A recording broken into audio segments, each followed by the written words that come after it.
What's going on, people? Tyrone Johnson going live here, talking about this LeBron James saga as it continues on, and also the Kate Clark situation, which has been just crazy. I'm wait a second for people to get in, and then I'll get started. Just letting people know on Twitter. I can never call it X. I never call X. I will never call X. So LeBron James. Here's the funny part about the LeBron James thing.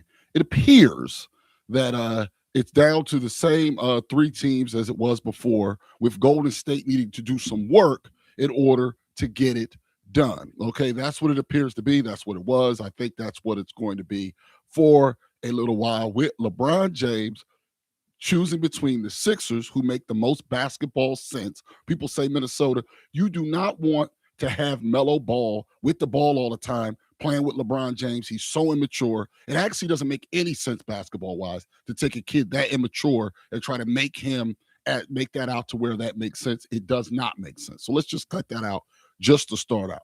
The teams that make the most sense are Cleveland, for him to go home, because why wouldn't he go home? We also know his wife is from that area, and she would feel very comfortable in that area. We know that one. That one makes sense. Miami, again, the family matters. They have Giannis. Miami actually makes sense. And that's a team where while they're not deep at all, and I don't think they'll win a championship, even with LeBron, there's a comfort level there. And if Pat Riley and LeBron can get their stuff together, well, then great.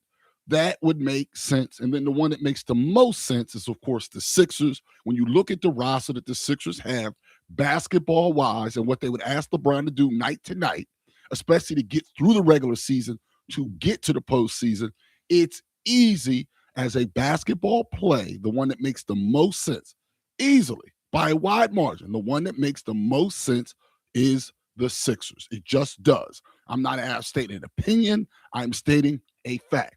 Now, the wild card in all this, people want to keep bringing up, are the Golden State Warriors. As is, the Warriors make no sense.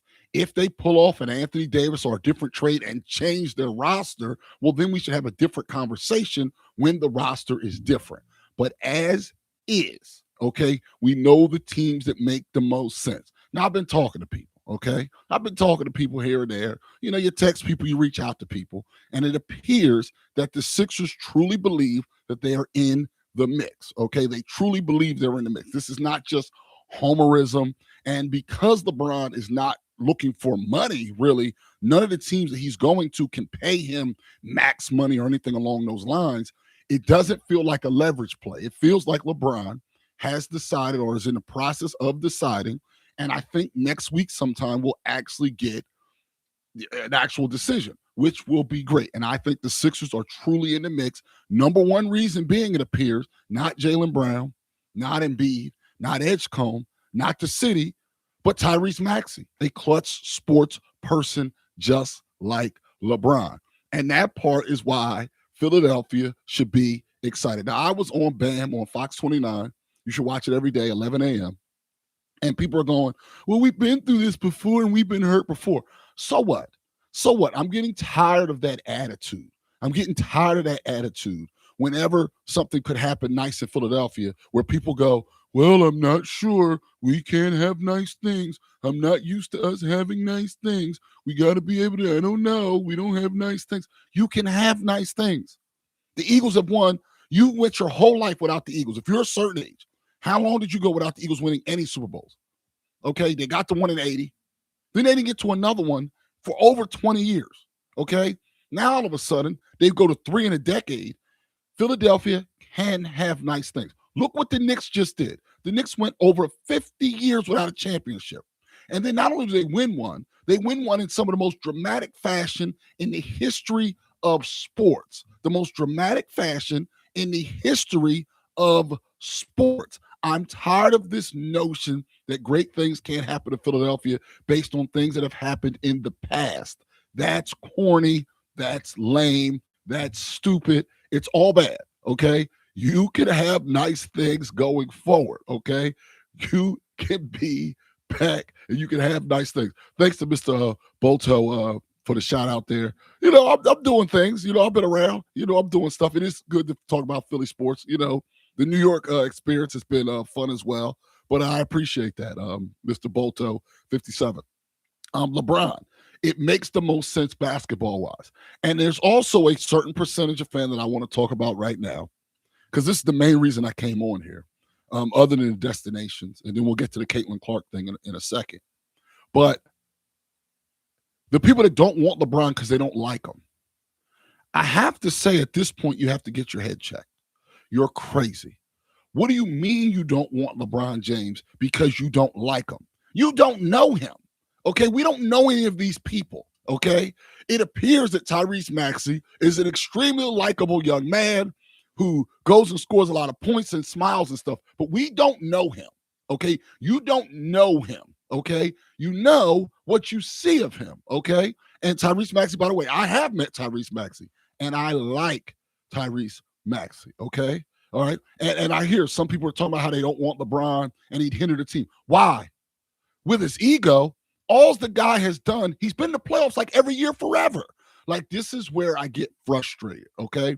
LeBron James has won a lot. I understand that he hasn't won a million championships, but he's won a lot. That Lakers team that he was just on had no business without Luka and with Austin Reeves hurt winning a playoff series, and they did. All the man has done is won.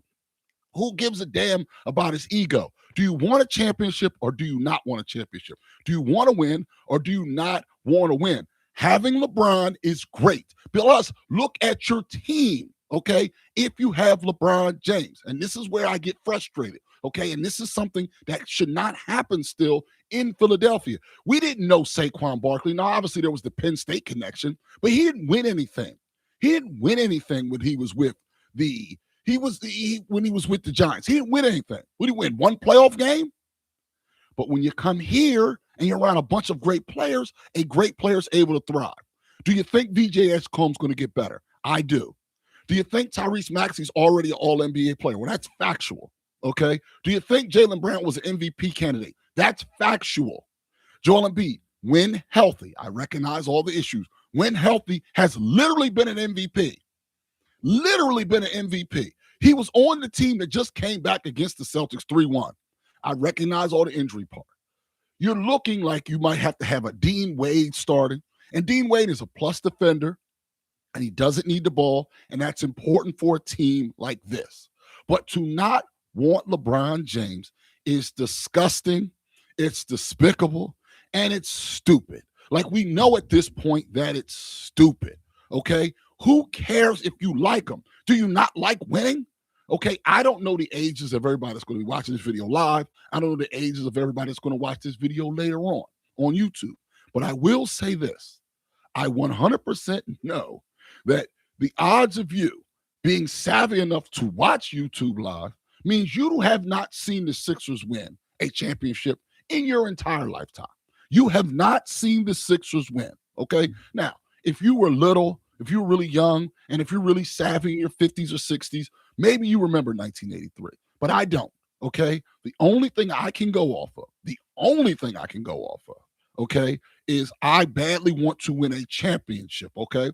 I would think Flyers fans would have the same thought process when you have to go back even further for their last championship, okay? The Bobby Clark days are long behind us. The Julius Erving days are long behind us. The Moses Malone days are far behind us. In fact, I'll add this whole new layer. The Allen Iverson era is a really long time ago at this point. Okay, I remember AI. We all remember the step over it, a lot of us. But that's a long time ago. It is time to win a championship. And you have, if I'm being generous, okay, I'm being generous here. The three best players to ever walk the earth has an opportunity to join your team, and you have something going in your head other than, yes, that is problematic, okay? That is weird, okay? LeBron James rounds out this team. The other part about this Sixers team is they lack a true point guard. Part of the reason it's been a frustration is really Joel Embiid, he's not bringing the ball up, but because of the way he passes and the way he's been a willing passer and the gravity that he brings on the floor, many times you have to run your offense through him because Maxey is not a true point guard. VJ Edgecombe is not a true point guard. And obviously Jaylen Brown is not a point guard. Okay. When you have players like that, a passer to the caliber of LeBron James, because in addition to being number one all time in points, he's top 5 all time in assists. A willing passer who will put people in the right spots at all times is needed on this team. Okay. Another guard could also, they don't really have a point guard on this roster. The closest thing to a true point guard they've had recently was the old version of Kyle Lowry. That's just the truth of the matter. That is just the truth of the matter. Okay. Therefore, LeBron James being a willing passer, being a great passer, is gigantic for this team because it's one of the few things this team is missing as far as ingredients. Okay. So we just have to it's to the point now where we have to start drawing a line in the sand when we talk about sports. Okay. I recognize some people do things just to generate clicks, just to do hot takes. I recognize that. I recognize the reason why people do that. We live in a world now where telling the truth, being honest, having integrity, many times is not rewarded. But there has to be a line where we go, okay, if you can't get past this, you're a moron. Okay, if you can't figure out that having LeBron on the Sixers is better than not having him, then you should not. It's not that you're a bad person. It's just that you shouldn't be allowed to talk about sports. Your sports talk license should be taken away from you because you don't understand sports. That's what it comes down to. If you don't want LeBron James on the Sixers, okay, now if you hate the Sixers, that's different. But if you like the Sixers and you just don't want LeBron James on for any basketball reason or personal reason, you just shouldn't talk about sports. And that's okay. Not everybody needs to talk about sports, okay? I don't spend a lot of time talking about movies, okay? I don't spend a lot of time talking about movies. I'll talk about, things here and there, but I don't spend the time talking about movies. You don't hear me spout on and on about movies. I have movies opinions, but I know movies is not my thing, okay? I don't talk about architecture. I like looking at houses, but what do I know about how a house is built? That's how some of these people that's how they sound when they're talking about how they don't want LeBron James on their team. It's not real, okay? They're not to be taken seriously. They should not be allowed in polite society with all of us. They should be somewhere else, okay? So the bottom line is, it appears by all realistic measure that LeBron James is still choosing and deciding. I think the Warriors making a trade would make them more attractive, but I do not believe he's attractive. They're attractive right now as is. Cleveland because of the home factor. Miami because of Giannis and being familiar makes sense. And then the Philadelphia 76ers make the most sense. And that still is the thing as of July 16th at 12:21.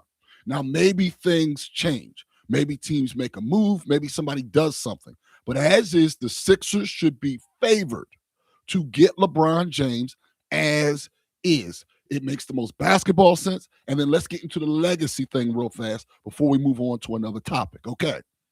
The legacy part of it. All right. It's simple. The legacy part of it. All right. Winning another championship in Cleveland having another championship matters, period. Full stop. We know that. But winning another championship in Cleveland will not be any more special. It'll be less special than winning the first one. Winning another championship in Miami, that's not a real sports town, means absolutely nothing. But winning a championship in Philadelphia would be massive. Same thing with Golden State. They have a bunch of championships. Curry, we know about Curry and Draymond. We know all about that. Winning another championship there also won't do a whole lot for you. But winning another championship, winning his 5th championship with the Sixers would mean the most for his legacy. Okay? Right? And he did, as Mr. Bolto points out in the chat, he did leave Cleveland twice for a reason. He did leave Cleveland twice for a reason, because he don't love it. Winning a championship in Philadelphia would mean the most of all the suitors. Of all the suitors, it would mean the most, okay? We know that. And that also has to play a role when you're talking about a player who cares about legacy. And LeBron James absolutely cares about his legacy. So I understand the negative feelings from some people. I don't agree with it, but I understand the negative feelings from some people. But the bottom line is, again, what makes the most sense is LeBron James signing with the Sixers as of July 16th. If teams make a move other than the Sixers, then we discuss that then. But it has not happened, and I'm not just going to jump to this. Oh, we can't have him. He's not going to come here. Oh, I hear people talking about golf. Yeah, he likes golf as a hobby. What are we doing here? We'll get a simulator. Like, what are we doing here? It's about championships and rings and his family. And Philadelphia is great for all of those things, period.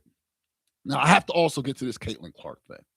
Because last night, I know a lot of people don't watch the WNBA, and a lot of you out there only like Caitlin Clark. And I recognize that this upsets a lot of people because they love Caitlin Clark to a weird degree, I will even say. A weirdo type of degree, a weirdo level, okay? Last night, she pushed off on a girl. The ref rightfully didn't call it. She apparently, after pushing off, got hit in the thigh with a knee in basketball. It happens every play of every game for the last 100 years. And then after the game, like, you can't miss that call. And then they had to play the rest of the game with a contusion. Who gives a damn? Like, we have to get it together when it comes there. We have done her a massive disservice. She thinks she's owed something, okay? She thinks that she has to be treated differently than everybody else. And she already is. She gets tons of calls she doesn't deserve. But all we hear about are the calls she doesn't get because she's always bitching about it. She's always bitching about it. 100 miles per hour. CC, if I can call you that. Cut it out. Cut it out with all the complaining, Caitlin Clark. My God, you have 1 billion fans. You go to the hole. You push off with the forearm, okay? So they didn't call the foul. They could have called an offensive foul. You created the contact. You got need, and then you complain the whole time, and then you're going to get fined after the game for whining and complaining. Enough. Enough. This is why the people that don't like you. And then you had a terrible game. You had a terrible game. I can tell you, I watch more WNBA than most people, okay? I don't like Caitlin Clark. I don't hate her. I just don't like her. I like Paige Becker. She's by far my favorite player. I like the way she plays. I like that she just puts her head down. I like that she cares about other players. I like that she's won in college and has a winning pedigree, something that Caitlin Clark does not have. I like her. So people try to make, and then when you don't like Caitlin Clark, this discourse goes crazy because then it becomes a racial thing. How's my favorite player a white girl and it's racial that I don't like this other white girl? Like, it's nonsense. I don't like Caitlin Clark because of Caitlin Clark. All she does is complain and whine and bitch over and over again. I don't care. Just play basketball. And it's not in a situation where she works the refs a la Luka and then moves on and gets 40. She allows that stuff to get in her head and then she stinks. She's shooting less than 20% from three this month so far. We're halfway through the month. Like, enough.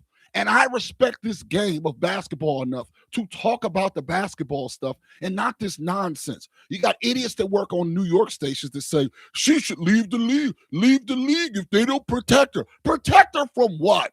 From a hard foul? We saw Jalen Brunson get kicked by Giannis, get mugged by Giannis, get pushed down. Did anyone suggest that Jalen Brunson leave the league? That's an idiotic point that was set out there. Now you're talking about the Department of Justice is going to investigate because poor Caitlin Clark has something going on. Enough with this crap. Like, I'm tired of it.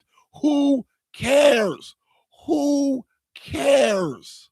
Like, I can't. I cannot with this. All she does is complain all the time, and she's supposed to be this role model and the best player and da-da-da-da-da. Just stop complaining. You didn't get, even if you got fouled, which she didn't, and you didn't get a foul call, you're going to let it affect your whole game because of one call? And then all these people, let's watch it in slow motion and see. We don't do that for any other player on earth. LeBron been getting fouled for 20 years. We don't care. AI used to get fouled 1,000,000 miles per hour. We didn't care. He didn't care. He got up and kept on hooping. Okay, if we care about the game of basketball, which I don't know if she respects the game of basketball. I know she loves basketball, but does she respect the game enough to just go hoop? To just go hoop, Okay. And I'm tired of this protect the girl thing. Okay. If we want equality, if we want to treat the WNBA like the NBA, if we want people to take the game seriously, the least we can do is leave her out of this. Okay. Leave all of that stuff out of it. Okay. Leave her crap out of it and just watch the game. Just watch the games. If you just watch the games, you see that as far as a basketball player, she's not the best player on her own team. She may not be the best guard on her own team. Yes, she's very popular, but she's not the best guard on her own team. She's not the highest scorer on her own team. She's not the best guard in the league. She's a good player who's on the All-Star team. They listed her like as the 11th best player. That was the biggest slight in the world. You know, it might be Jaylen Brown might be the 11th best player in the league. Like Tyrese Maxey's not the top 11, but now it's disrespectful to say somebody's a top 11 player in all of the sport. And all this complaining, we spend so much time talking about stuff other than the game, and then we wonder why people don't take the game seriously. At some point, it has to be about the game. And this conversation, in a lot of ways, is still connected to the LeBron thing. Because the people that say they don't want LeBron, they're not doing it for basketball reasons. It's all this other crap. But at the end of the day, the game is all that matters. The game is all that matters. Once the ball goes up and you go out there and hoop, that is what matters, okay? That is what matters, period. Full stop. It's the only thing that matters, okay? The only thing that matters. All right, I appreciate everybody watching. Going live each and every week going forward. As the news breaks going forward, I'll continue to do that as well. Everybody enjoy the rest of your day, and I will talk to everybody really soon.